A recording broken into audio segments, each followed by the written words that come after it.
மேஷராசிக்காரர்களுக்கெல்லாம் இந்த குரு பயிற்சி எப்படி இருக்க போகிறது? மேஷராசிக்காரர்களுக்கெல்லாம் 12 கூடிய குரு பகவான் 3ஆம் வீட்டில் மறைகிறார். இது விபரீத ராஜயோகம் என்று சொல்வார்கள். விபரீத ராஜயோகம் அப்படின்னா என்ன அப்படின்னா, நான் சாதாரண ஒரு லெவலில் இருந்தேன் சார், என்னை இந்த லெவலில் இருந்து இவ்வளோ பெரிய இடத்திற்கு என்னை கூட்டி வந்து விட்டார் இந்த குரு பகவான் அப்படிங்கிறது தான் இந்த மேஷராசிக்காரர்களுக்கான குரு பயிற்சி பலன்.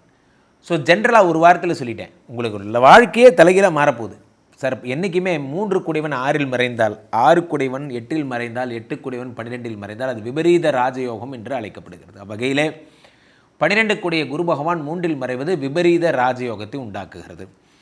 எதேச்சியாக போயிருந்தேன் சார், எனக்கு இவ்வளோ பெரிய பதவி வரும்னு நான் எதிர்பார்க்கவே இல்லை, நான் சும்மா ட்ரை பண்ணேன், எனக்கு இது பார்த்திங்கன்னா இவ்வளோ பெரிய வாய்ப்பு கிடச்சிருச்சு, இந்த வாய்ப்பில் இப்போ நான் நல்லா பிரகாசிக்கிறேன், எனக்கு நல்ல நல்ல வாய்ப்புகள்லாம் என்னை தேடி வருது, நிறைய பேர் எனக்கு ஆர்வமாக வராங்க. இதுக்கு காரணம் என்ன அப்படின்னு பார்த்தீங்கன்னா, உங்களுக்கு இந்த விபரீத ராஜயோகம். எந்த ஒரு விஷயத்தை நம்ம எடுத்துக்கிட்டாலும், ஒரு கடை ஆரம்பிக்கிறீங்க, எதை எடுத்துக்கிட்டாலும் சரி, நீங்கள் ஒரு புதிய காரியத்தை ஒன்று செய்கிறீங்க அப்படின்னா, இறை அனுக்கிரகம் குரு பகவானுடைய அருள் இருக்கும்போது தான் உங்களுக்கு அந்த காரியம் பரிபூர்ணமாகிறது.